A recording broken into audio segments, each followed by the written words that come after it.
I never met a genius Afghan in my life.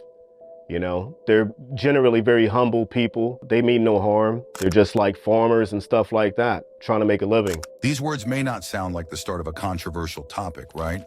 But stop for a moment. How can the people we've spent years viewing as the enemy actually show us a completely different side? What if I told you that today, these same people are receiving $40 million per week straight from the pockets of American taxpayers? Yes, you heard that correctly. $40 million every week handed to the Taliban. How did this happen? And are they really as bad as we've been led to believe?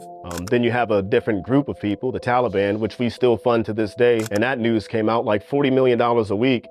The US taxpayer funds the Taliban, the same people we were fighting. And now they're like in control and we fund their government, the Taliban, $40 million per week. The US does. So pause for a moment. $40 million a week? Now that's a staggering amount. But how did this become a reality? How is it that the very group America fought for so many years is now in control of Afghanistan and receiving these huge sums of money? Is it all part of a bigger plan? Is there something we've missed in the story we've been told? And more importantly, how bad are the Taliban really? Was a picture painted for us to believe that they were these savage people? I mean, the average American would be a savage if somebody came and invaded our country.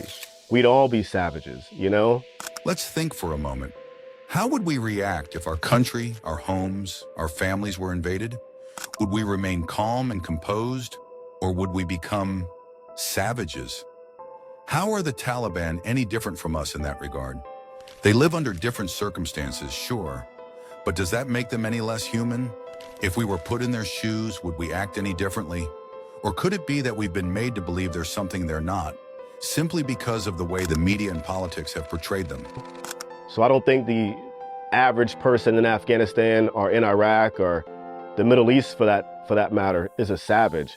No, they live different, but who's to say we live right? Now, when you look at this story, how do you interpret it? The Taliban, American taxpayers, military conflicts, could it all be part of a much larger picture? And what if everything we've been told about them is just fiction?